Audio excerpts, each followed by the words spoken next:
को चलाने वाला किसान, अन्नदाता, मजदूर, उनके साथ में खड़े हुए सारे लोग, यार 3 महीने तक तो बिना खाए पिए तो रह ही सकते हैं, रह सकते नहीं रह सकते? बिल्कुल तो रह सकते ये जो वो कर रहे हैं, उन्हें अपनी इन घिनौनी हरकतों पर चिंतन करना चाहिए और आगे इस तरह की कोई कार्रवाई न करें, उससे बाज आना चाहिए।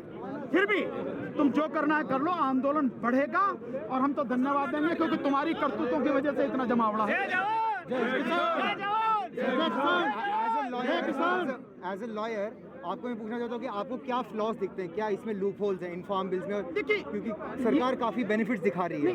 लेकिन आप एक बात सरकार ये कहती है कि इस कानून से किसानों का बड़ा भला हो जाएगा, लेकिन सरकार को मैंने कई बार कहा है, फिर आपके माध्यम से बताना चाहूंगा, सरकार को ये बताना चाहिए इस कानून के किस धारा से क्या भला होगा, उसकी आय दुगनी कैसे होगी, उसकी स्थिति कैसे सुधरेगी, ये बताना चाहिए। लेकिन अफसोस इस बात का, ना तो माननीय प्रधानमंत्री, ना माननीय कृषि मंत्री, ना गृह मंत्री, ना सरकार का कोई भी व्यक्ति कानून क्या है इसे नहीं बताता, जबकि उन्हें कानून ही बताना चाहिए, एक एक बात को लोगों को समझाना चाहिए। और मेरे विचार से तो जिससे प्रधानमंत्री जी की मन की बात का कार्यक्रम हर महीने होता है, महीने के आखिरी इतवार को, वो देश की सभी भारतीय भाषाओं में उसका अनुवाद होता है, ट्रांसलेट होता है।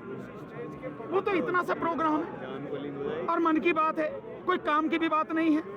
तो जब मन की बात का अनुवाद हो सकता है तो क्या प्रधानमंत्री को नहीं चाहिए, जिस कानून को आप इतना बढ़िया बता रहे हो, बड़ा क्रांतिकारी बता रहे हो, प्रभु उस कानून को देश के संविधान में जिन 22 भाषाओं का जिक्र किया गया है, उन 22 भाषाओं में उसका अनुवाद करा दो, ट्रांसलेशन करा दो और इस देश के घर घर में उस अनुवाद को पहुंचा दो। भैया ये कानून है जो मैं लेकर आया हूं तुम्हारी भलाई के लिए, लेकिन इन किसानों की समझ में नहीं आया, तुम भी पढ़ लो। क्यों नहीं करते प्रधान?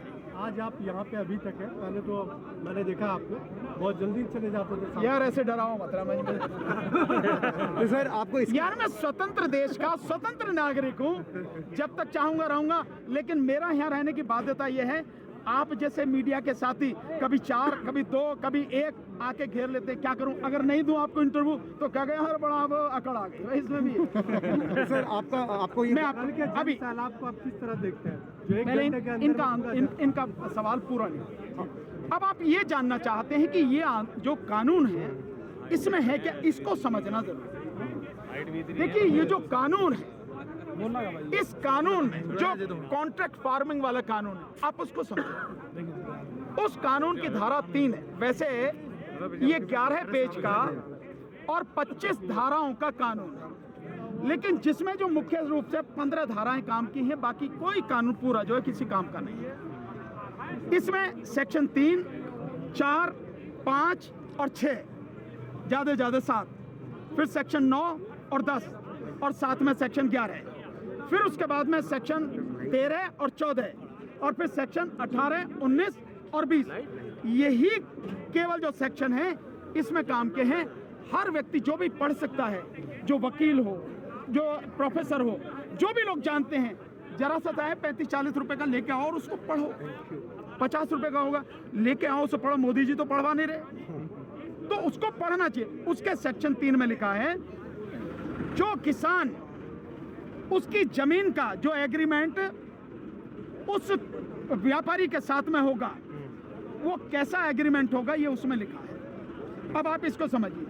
सेक्शन 3 के सब सेक्शन 1 में लिखा है कि किसान को अपनी जमीन पर कौन सी फसल उगानी है, उस फसल की क्वालिटी क्या होगी, उसका ग्रेड क्या होगा, उसका स्टैंडर्ड क्या होगा, ये तीनों चीजें उस एग्रीमेंट में लिखी जाएंगी। आगे उस फसल के लिए जो खाद होगा, जो बीज होगा, जो कीटनाशक होगा, जो मशीन होगी, जो तकनीक होगी, टेक्नोलॉजी, वो सारी चीज वो व्यापारी उस किसान को देगा। इसके बाद जो वो फसल है, उस फसल की 3 बार जांच होगी। कब कब? जब फसल बोई जाएगी, जब फसल बढ़ रही होगी और जब फसल कट के व्यापारी उसे अपने गोदाम में लेके जाएगा, उसे पैसा देगा उससे पहले उसकी जांच होगी। ये चीजें हो गई।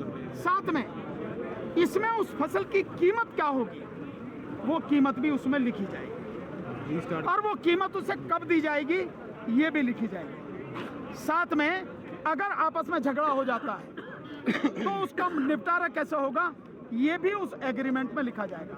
अब मैं चलता हूं, इसको समझाने की कोशिश करूं। जो फसल बोई जाएगी किसान के द्वारा अपनी उस पर जमीन पर जिस व्यापारी का एग्रीमेंट होगा, आप इसको ऐसा सोचिए, अगर ये कानून पूरी तरह से जब लागू हो जाए माना, तो देश के जो सारे किसान हैं 14 करोड़ 64 लाख, वो सारे किसानों का व्यापारियों के साथ में जब समझौता हो जाएगा और उसमें कीमत भी लिख जाएगी, तो स्वाभाविक है उसी कीमत पर व्यापारी वो सारा अनाज अपने पास ले जाएगा, अपने गोदाम में ले जाएगा। मतलब ये है कि व्यापारी के अलावा ना तो सरकार को और ना ही किसी और व्यक्ति को खरीदने के लिए एक भी दाना उपलब्ध नहीं होगा। अगर ये सब होता है, ठीक है ना, तो जब सारा अनाज जो व्यापारी है वो खरीद के ले गया, अपने गोदाम में रख लिया, और सरकार के पास एक भी दाना खरीदने के लिए कुछ नहीं बचा, तो जो 82 करोड़ लोग जिनके लिए 2013 में संसद ने कानून बनाया कि इस देश के गरीब लोग हैं और इनको जो है सरकार 3 रुपए किलो चावल, 2 रुपए किलो गेहूं और 1 रुपए किलो अनाज, मोटा अनाज देगी, उनके लिए अनाज कहां से लाएगी बताइए आप। मैं आपसे जानना चाहता हूँ। सरकार मंडी खुली रहती है। अरे यार मेरी बात सुन तो लो, ये मंडी सब बंद हो गई। मोदी जी जो समझ रहे हैं इतनी अकल नहीं है क्योंकि अनपढ़ आदमी है। हम बता रहे हैं आपको क्या है सामान। अब ये भी बताऊंगा मंडी कैसे खत्म हो जाएंगी। मुझे आप एक बात बताइए, चलो आपकी बात का भी जवाब देता हूँ। जब व्यापारी का समझौता सारे किसानों के साथ में हो गया तो मंडी में क्या ले जाओगे, झुंझुना? तो मंडी खत्म हो गई ना। जो निजी मंडियां बता रहे हैं वो भी खत्म हो गई, और जो मंडियां पहले से हैं वो भी खत्म हो गई, क्योंकि व्यापारी सारा ले गया अनाज। आप इसको समझो, यही मैं समझाने की कोशिश कर रहा हूं। तो मोदी जी जो बता रहे हैं वो गलत बता रहे हैं, इसीलिए मैं कह रहा हूं देश को गुमराह कर रहे हैं, झूठ बोल रहे हैं। इससे पहले मेरी बात सुनो आप, उनका से पहले मेरी सुनो आप। तो ये जो चीज है, मंडियां खत्म हो गई, साथ में गरीब जो 82 करोड़ है, जब उसके लिए खरीदने के लिए अनाज नहीं है सरकार के पास, इसका मतलब राशन की जो 5 लाख दुकानें इस देश में हैं, उन 5 लाख दुकानों पर राशन का कोई सामान मिलेगा नहीं। इसका मतलब देश के 82 करोड़ लोगों को आपने इस कानून की एक ही धारा से खत्म कर दिया, केवल एक धारा से। और आप कह रहे हैं किसान के विरोध में है, तो क्या ये पूरे देश के विरोध में नहीं हुआ? अब दूसरी बात, जब वो व्यापारी जो किसान के साथ में एग्रीमेंट कर रहा है, बीज भी वही देगा, खाद भी वही देगा, कीटनाशक भी वही देगा, मशीन भी वही देगा और टेक्नोलॉजी भी वही देगा, तो भाई ये जो व्यापारी हैं, जो कोई खाद बेचता है, कोई बीज बेचता है, कोई मशीन बेचता है, कोई ये कीटनाशक बेचता है, ये कहाँ जाएंगे? इसका मतलब ये खत्म हो गए? हो गए नहीं हो गए? तो लाखों की संख्या में ये व्यापारी खत्म हो गए। अब आप देखिए, एक ही तीर से कितने निशाने, एक तीर से 2 निशाने 3 निशाने तो सुने होंगे, लेकिन एक तीर से कितने निशाने मोदी नहीं मारते बताते हैं ना, वो इनको बिचौलिया बताते हैं कि बिचौलिया। और यार तुम भी मोदी जी की तरह बात करो, बेकार किया। आप मेरी बात सुनिए, मेरी बात सुनिए। मैं आपको बहुत तरीके से समझाने का प्रयास कर रहा हूं। क्या मेरी इस बात से आपको कुछ समझ में नहीं आ रहा? इसमें बिचौलिया कहाँ रह गया? अब बिचौलिया कौन होंगे उनको भी बताता हूं। जिन बिचौलियों को खत्म करने की बात कर रहे हैं, उससे कई गुना बिचौलिए इस कानून के माध्यम से आ जाएंगे। कैसे आ जाएंगे अब मैं वो समझाता हूं। कैसे आ जाएंगे?